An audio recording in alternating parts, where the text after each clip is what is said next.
مواليد إريتريا. من محافظة أسوان، تهجير النوبة، قرية قسطل. طبعا مصري الحمد لله وليا الفخر يعني. سوري. مصري الحمد لله. جنسية من السودان. أكيد كل واحد له أصحاب ببلد. طبعا ليا أصحاب كتير كمان. فأصحابي في قليلين جدا. ليا أصحاب كتير الحمد لله، وفي دايما بتواصل معاهم يعني الحمد لله. أكيد طبعا لي أصحاب، أبناء عمومة وأبناء فؤولة ومن القرية أصحاب كتير طبعا الحمد لله. دول عشرة عمر طبعا، من تاريخ ولادتي بمراحل دراستي، يعني فترة جامدة يعني قضيتها في مصر طبعا ما نسوقش طبعا. لا طبعا اتغيروا طبعا في مشاغل الحياة، طبعا اتغيروا مشاغل الحياة، ده شيء أكيد. بس لكن يعني كعشرة طبعا ما اتغيرناش، الود والمعرفة والعشرة بقت زي ما هي يعني ما اتغيرتش.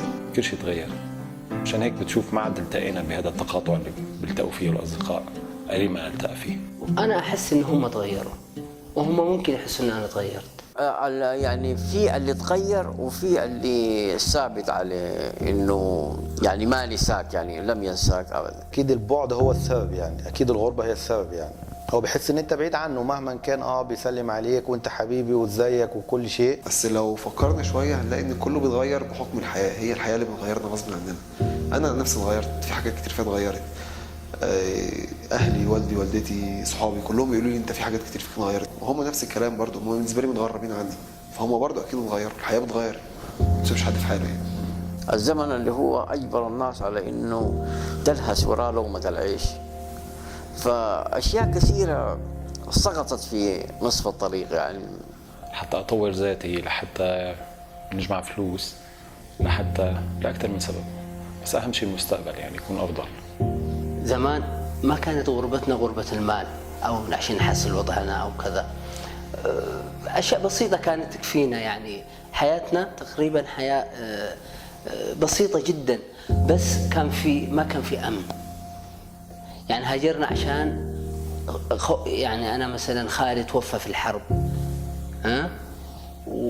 واثنين خلاني كان عملية قتل شبه إبادة في الفترة دي في السبعينات. فطلعنا من البلد خوف بحياتنا يعني، مجبرين. والله الغربة مكره أخاك لا بطل يعني، حبيبها مكره لأنه رزقي فيها. ده طبعا زي كل الشباب كنت فاكر ان في يعني تحسين اوضاع ومستقبل، وان ده هتاخد منه حاجات كويسه، وفي السفر 7 فوائد، لكن للاسف يعني الواحد اضطر انه يسافر يحسن وضعه مثلا وهكذا يعني. انما يعني الواحد ما بيحبش الغربه طبعا شيء اكيد، انما مضطر. سافرت عشان اكون مستقبلي، اعمل فلوس، احسن وضعي شويه. لكن لو توفرت لك هذه الاشياء في الغربه في بلدك، والله ما احب اتغرب عن البلد. يعني الواحد دائما حنينه لبلده، حنينه لموطنه الاصلي، يعني حتى حنينك مش لبلدك ككل عامه. طبعا الحي والناس والذكريات ولعب الكره والمشاوير وهمومنا، وكيف كانت هيك احلامنا صغيره وكل بلشت تكبر. ان احنا وانا عيل صغير كنا نصحى من بدري قوي، العب ونجري ونلعب كوره وكل شيء نخلصه، وتلاقي لسه الساعه 10 الصبح. طبعا دي احلى ايام حياتك، دي عمرها ما تتنسي. دي مفيش حد بينسى المنطقه اللي اتولد فيها ولا اللي قضى فيها احلى ايام حياته، سواء في موسم، في عيد، في رمضان، خارج رمضان. طبعا في حاجات يعني كاحساس مثلا بشدة، كبيئه، كاهل، كاصدقاء، مكان عشت فيه وتربيت فيه وليك اصدقائك ومعارفك هناك. في مكان معين تحت، كنا بنجلس انا واصحابي فيه تحت شجره كبيره، اروح بس اشوف ما ادري حاجه داخليه كان نفسي اروح اشوفها فعلا. اول ما نزلت للبلد بعد فتره زمنيه، طبعا بعد يمكن 10 سنوات، والله رحت الاماكن كلها بس اختلفت، صارت اصغر. الثمن اللي بتدفع في الغربة بتدفع من صحتك، بتدفع من ذهنك، بتدفع من جهدك. بس ثمن الغربة هو قلت لك العمر وبعدك عن الأهل. والله طبعا برضك ان انت بعدت عن اهلك وناسك واصدقائك. ان انا بعدت عن امي واخواتي وابويا، دي المشكله الكبيره اللي انا دفعتها. وفاة والدتي يعني ده يمكن اكتر حاجة قسمت ظهري يعني. موقف زي وفاة الوالد، الواحد ما كانش حاضر هناك، ده من حاجات الواحد بيحزن طبعا.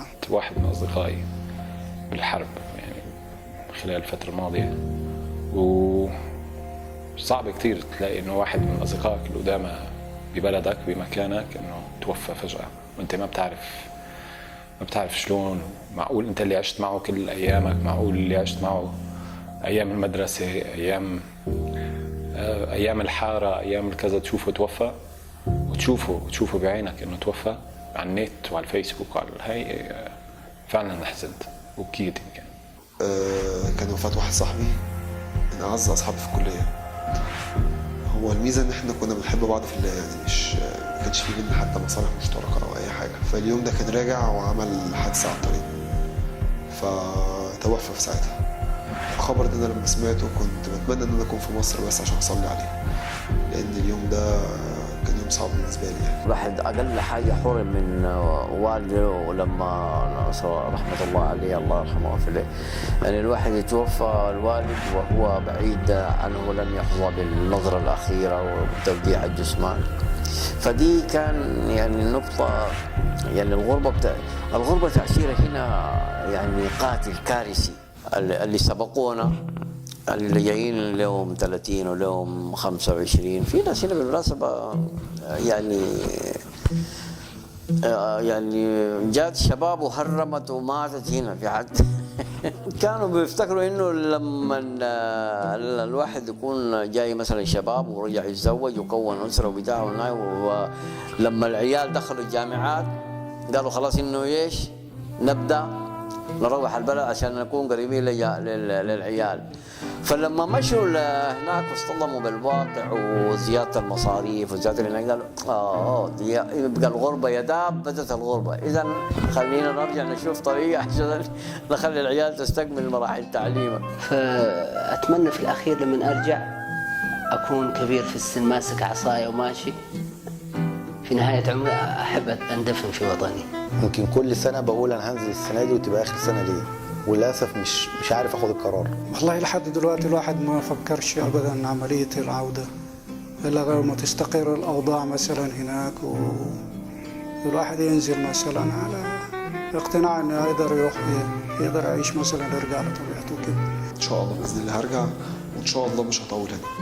هو الواحد لسه ما عارف مصيره يرجع ولا ما يرجع. لما أجيب شقة.